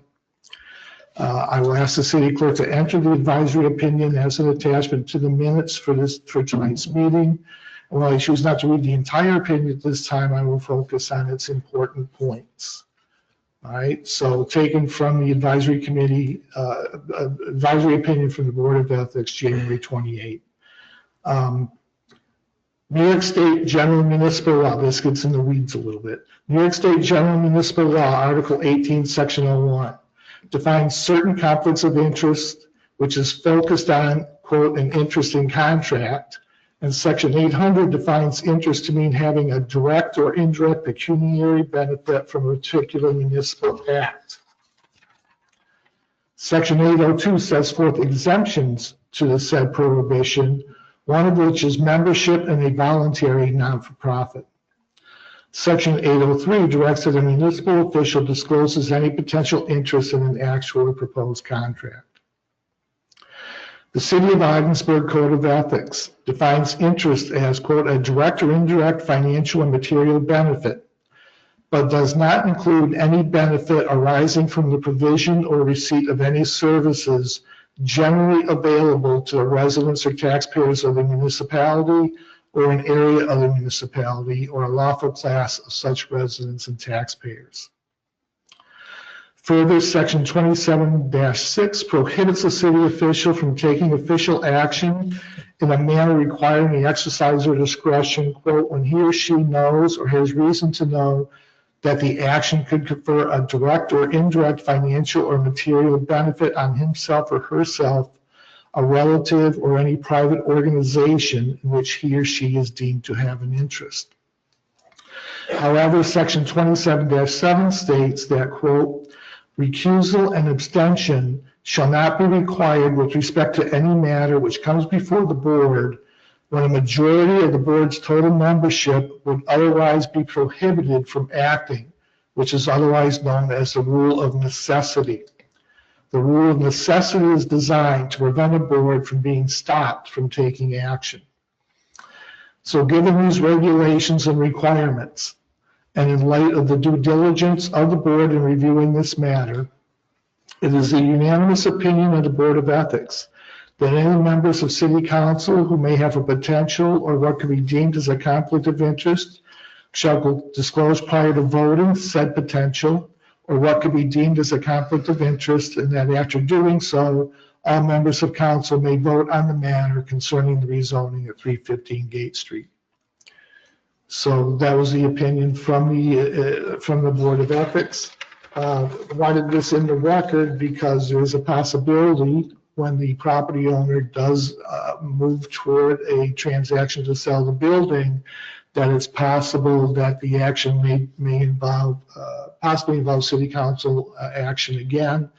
And want this in the record that those of us who are members of the church, if it comes to action on a resolution, would state whether or not we have a financial interest in the transaction, and presuming we don't, then we have the ability to vote on the resolution.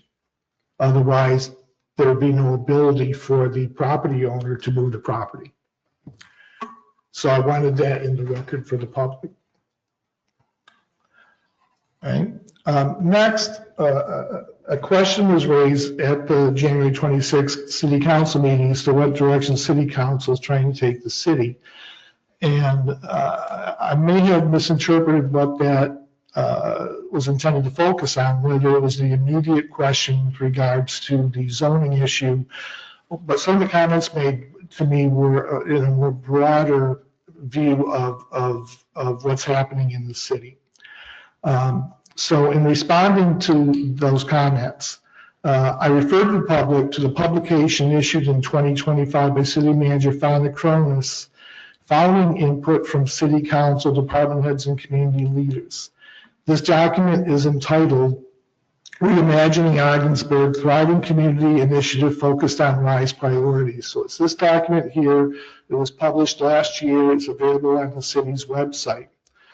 The acronym RISE stands for Responsible Finance and Governance, Infrastructure for the 21st Century, Safe Streets, and Economic and Community Development. This publication, again, is available for reading at the city's website. The RISE document outlines a strategic framework to reverse the economic and cultural decline experienced by the city over the past 5 decades, and provides a course of action to foster a vibrant, sustainable future. The executive summary in this document states in part, Ogdensburg has been beat down, but it is not beaten.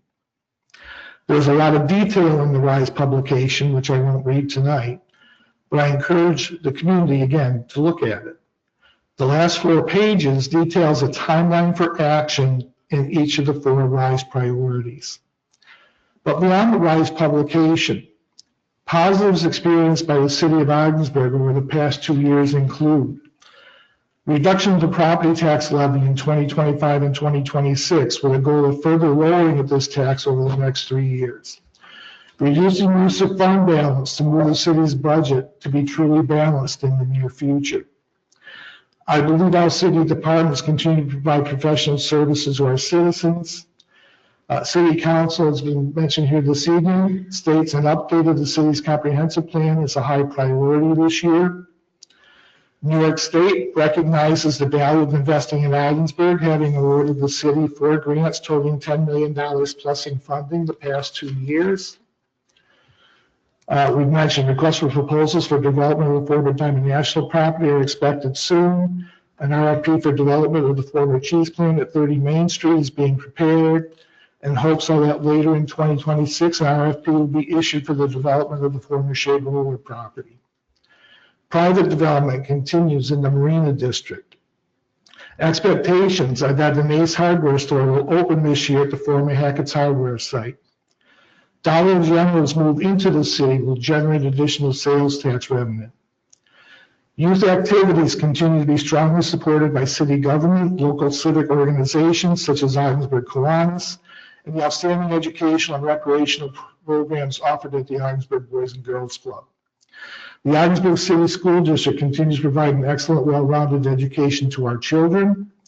The Ogdensburg Public Library offers programs that benefit both youth and adults in our community. The Frederick Remington Art Museum is a cultural icon in the North Country.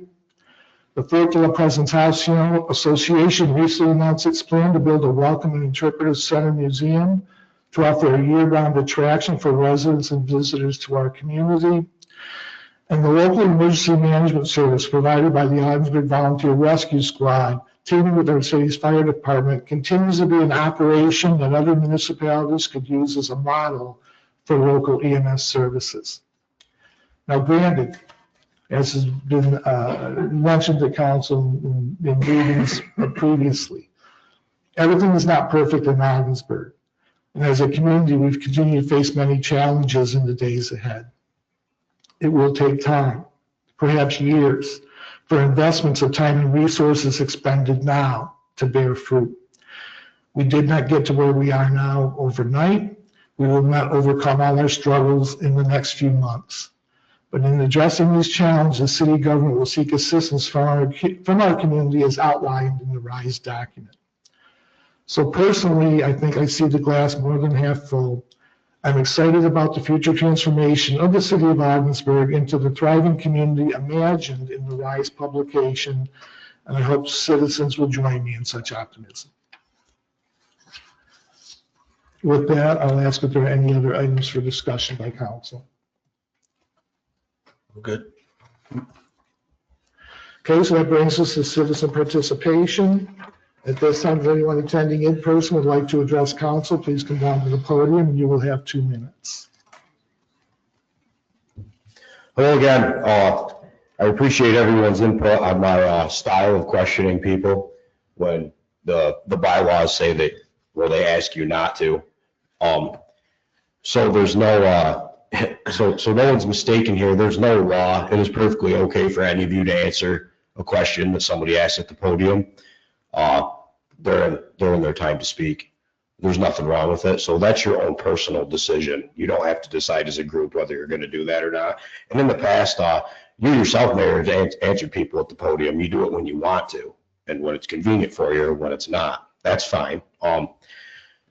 If we are meeting people, and there might be some RFPs put in place for the diamond process, it would be nice just along the line that the citizens are informed of what's going on. I mean, these are taxpayer-funded positions that are meeting these people at these locations and on city time, I believe, and, you know, conducting business. So even if it was just the basic answer that you gave after I brought this up tonight, that would have been better than simply nothing.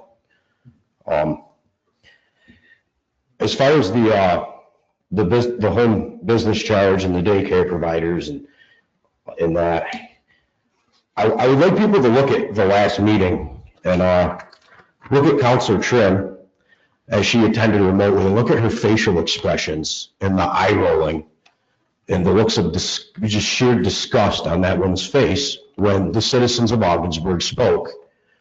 I find it audacious of her to lecture the crowd about coming across nice or in any other type of manner than which they feel from the heart or want to talk. You know, this isn't a school. We're not all controlled. This is America. We can get up here and talk how we want.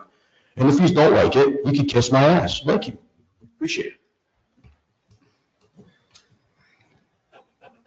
Anyone else in chambers wish to address council?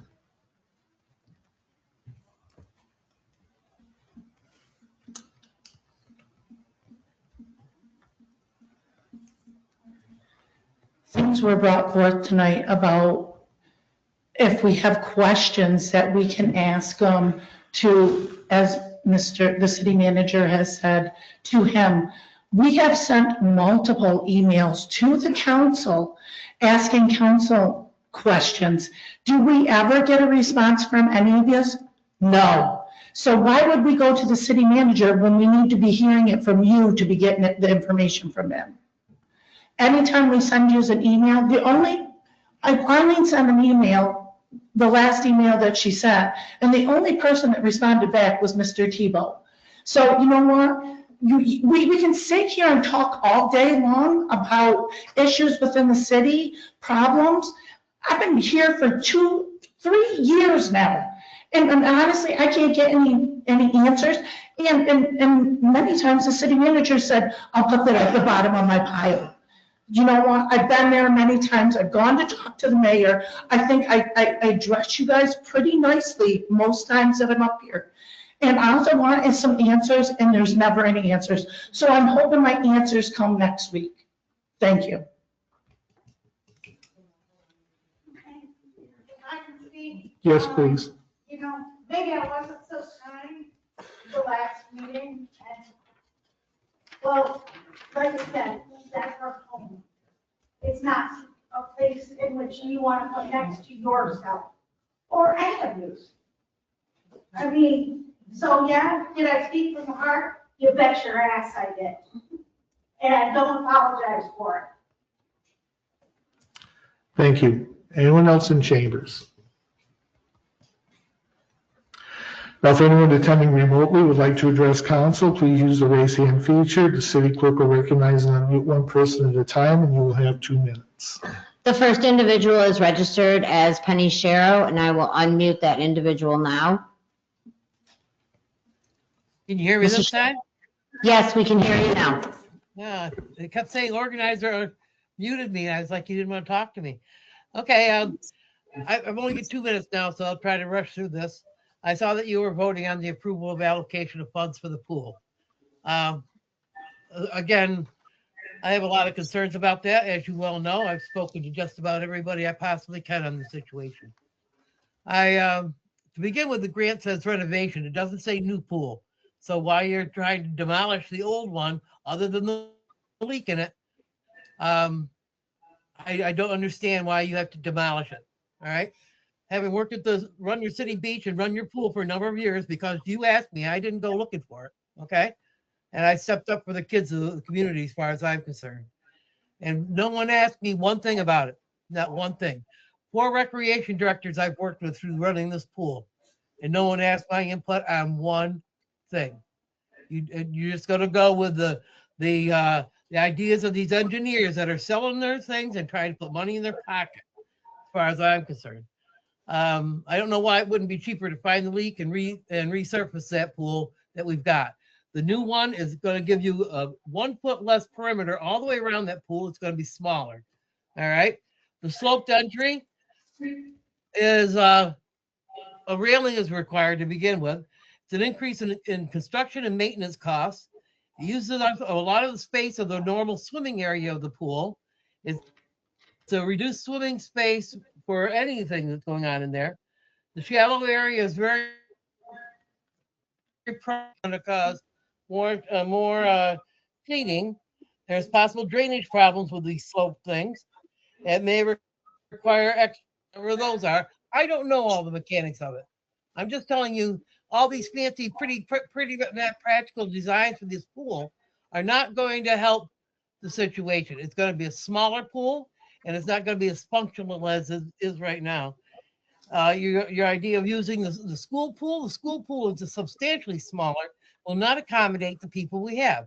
Unfortunately, I know a lot of you on the board have not ever been at the pool and seen the logistics of that pool and how we run the pool with the Boys and Girls Club coming and everything else. And I think it's a shame that decisions are being made. If the money is being allocated, but on the design of that pool, I would like some input on it. I think I've got the aquatics background you need to have and asking questions about the pool and why they're doing certain things. And is it practical? It's not practical. That sloped entry is going to be a nightmare. The baby pool needs to be left there. It's an instructional situation. It's also acclimating the little kids to an extra filtration system. We've had it for 30 years. What's wrong with it? what's wrong with it. To utilize the pool, the logistics, you just need to be there to see it and what goes on, or maybe ask lifeguards. If you don't want to talk to me about it, fine. Talk to some of the lifeguards that are down there and how they work it and what their opinion would be of it. All right. The CPOs, are they contacted about this? The guys that are literally in that pump room, other than just Shane. All right. I'm just saying there needs to be a little more input, I think, from the public than just going along with what these engineers are saying, because it's going to cost more money to put that sloped entry into that pool and make it look like something they can sell to their next customer. I think they're looking for money. I think they see how much money's out there. And I think that's why they're changing the shape and everything of the pool. It does not need to be, in my opinion, show me where the leak is. Let's figure that out. How much is that going to cost in respect to resurfacing it and using what we got instead of getting a smaller pool? See? And we don't need a ramp. The people that use that pool are not handicapped. There are not many handicapped. We don't need an automated lift to go in and out of that pool. You can put one, there's crank ones you can get, and for the number of people that use it. The stairs have been adequate for the people that have come there to swim that have a mobility issue. I don't know where the idea of the slope thing came from, but it's crazy.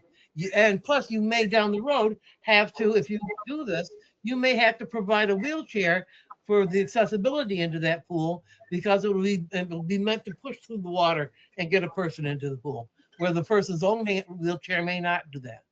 So I think we're opening a big can of worms by putting that slope thing entry in there. If you want any ideas, feel free to ask me. I don't, just because I've run it for years doesn't mean I want it my way. That would be lovely, but I know it's not going to happen. But at least my opinion would have been nice. And I've respected your request to come back to run that pool. And I think I've done a darn good job for you. And for no one to even ask me anything about it, I find a slap in the face. I think you need to have, and by the way, in regards to the splash pad things there, they said, well, they have one that has a fence around in Watertown and one that doesn't. Well, again, we aren't Watertown. Well, the one that does not have a fence around it is in an established park. The one that does have a fence around it is out in the open, like ours will be. So ours will need a fence. I tried to get confirmation on that with the health department. They did not get back to me today. But that's the only difference I can see in the whole thing. And there's a lot of other little, you guys look at the codes. It's in, please look at the codes for your own, it's not that hard to find. It's called the State Sanitary Code, Chapter 1, Recreational Aquatic Sports Playground. And look at what is required of that. It's not all cut and dry. You don't just have water popping out of the ground. There's a lot of other things there, including swimming diapers and supervision and keeping dogs out of there. And it's just, there's a whole slew of things in here that you look at. I know those are a done deal. That's all. Everyone seems going to bring everybody to Ogdensburg. But the pool is you're going to make it less practical in the long run. And a summer without 20 lifeguards without jobs, and people, you are not going to accommodate the people we accommodate at the splash pads. And the school pool is used during the day too. It's going to be a nightmare trying to get less or anything else going on. We were not made for profit. We were out there for people, the public, and making it smaller. It's not making it for the public. So feel free to ask me or give me a call. You all know where I live. Whatever you want to do, or do nothing. I'm requesting that you keep the baby pool and that you keep the pool we got, resurface it, and put in new piping if we have to. It's probably cheaper. Thank you. Thank you. The next individual is registered as Wendy Hamilton, and I will unmute that individual now. It appears your line is open. Hi, I want to address infrastructure, as I mentioned earlier. We hear that term mostly when we talk about, our water and our sewer, our roads, our sidewalks, and we talk a lot about it when we're talking about the future investment and development opportunities for Ogdensburg. But a less visible but equally important type of infrastructure is the social infrastructure that provides a foundation for other economic activity and helps maintain our standards of well-being.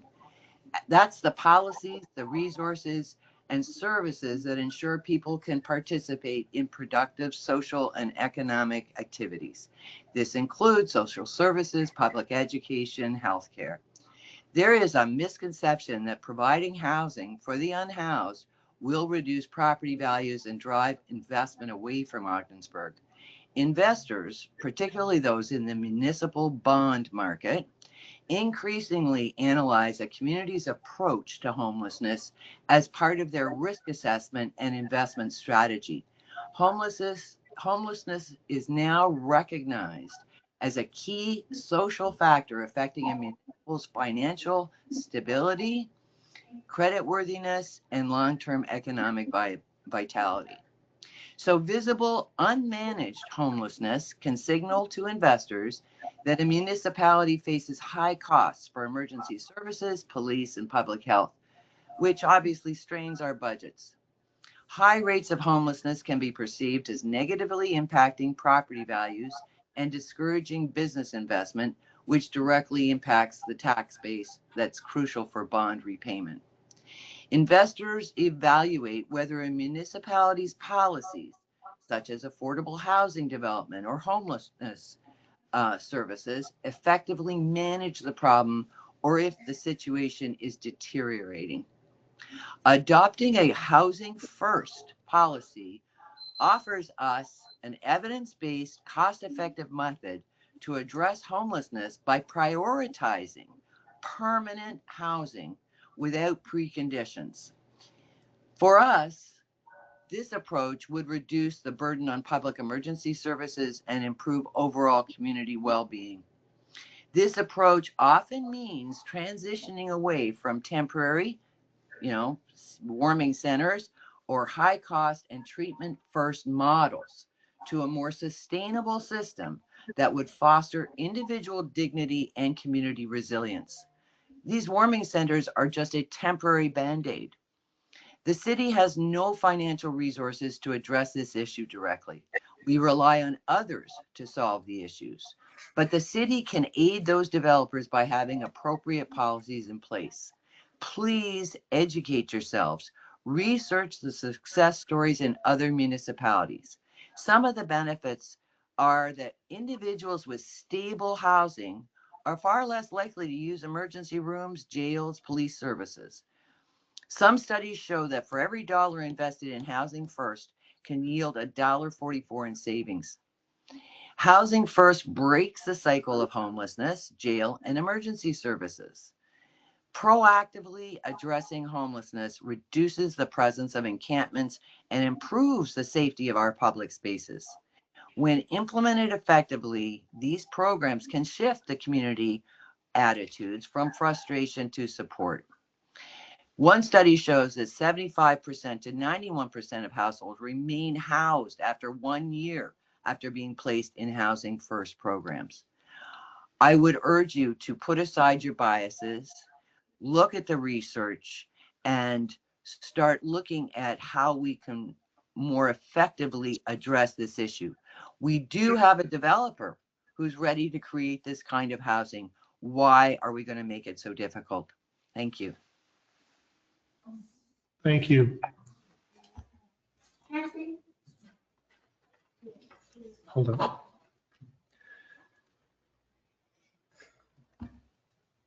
Sorry, Mayor. I do not see any other hands raised, Mayor. Okay, so Rita, is there anyone else in chambers who would like to address council? Yeah, please. I wanted to comment from the citizen that just spoke. She spoke about research, and I just wanted to add that permanent temporary supportive housing step-by-step supports the Home First model. Their success numbers are actually based on a 2004 evidence-based research. The method of the research was a control study, and that's where she's talking about her numbers, which a control study, that is where it lacks credibility. Methods used in evidence-based research are critical because it determines if they're reliable or valid. Step-by-step is not using a high-quality research evidence. They support housing, relies on HUD for grant funding, depending on the funding impact of the neighborhood. Step-by-step permanent supporting housing is built around their Housing First model, receiving funding without being accountable program. It treatment goals aren't being met. It basically means you just have to prove that they're being housed. It doesn't mean that they have to participate in the treatment. So they can be housed and they can refuse the treatment. And again, step-by-step has no skin in the game because they just have to prove that they're being housed. So I recommend that everybody do their research on what good research is. And, I support treatment first. I support, temporary housing. I don't support the Housing First model at all. Their research is based on a model that uses a control study method. Thank you. Thank you.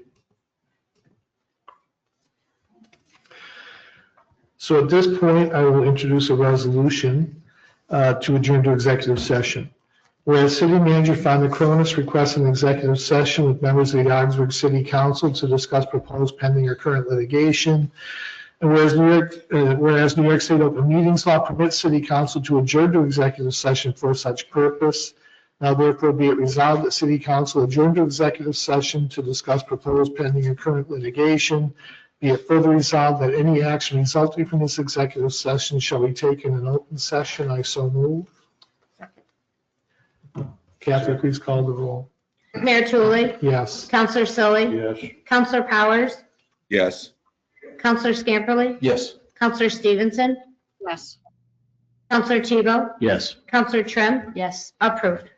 Next, we have a resolution to adjourn to executive session, whereas City Manager Fonda Cronis requests an executive session with members of the Augsburg City Council to discuss matters leading to the appointment, employment, promotion, demotion, discipline, suspension, dismissal, or removal for a particular person or corporation. And whereas New York State Open Meetings Law permits City Council to adjourn to executive session for such purpose. Now therefore be it resolved that City Council adjourn to executive session to discuss matters leading to the appointment, employment, promotion, demotion, discipline, suspension, dismissal, or removal of a particular person or corporation. And be it further resolved that any action resulting from this executive session shall be taken in open session. I so move. Second. Kathy, please call the roll. Counselor Sully, Yes. Counselor Powers, Yes. Counselor Scamperly, Yes. Counselor Stevenson, Counselor Tebow, Yes. Counselor Trim, Yes. Mayor Tully, Yes. approved. Next, we have a resolution to adjourn to executive session. Oh, and excuse me, that resolution, we will be inviting Chief Kearns to join council and the city manager. And next, a resolution to adjourn to executive session, whereas City Manager Fonda Cronis requests an executive session with members of the Augsburg City Council to discuss matters which will imperil the public safety if disclosed. And whereas New York State Open Meetings Law permits City Council to adjourn to executive session for such purpose. Now therefore be it resolved that City Council adjourn to executive session to discuss matters which will imperil the public safety if disclosed. Be it further resolved that any action resulting from this executive session shall be taken in open session. I so move. Second. Kathy, please call the roll. Counselor Powers, Yes. Counselor Scamperly, Yes. Counselor Stevenson, Yes. Counselor Tebow, Yes. Counselor Trim, Yes. Mayor Tully, Yes. Counselor Sully, Yes. approved. And I know we will invite Chief Kearns to join council and the city manager for that executive session. We do not anticipate any action following the session, so I'll make a motion to adjourn from executive session. Second. All in favor? Aye. Aye. Meeting adjourned following executive sessions.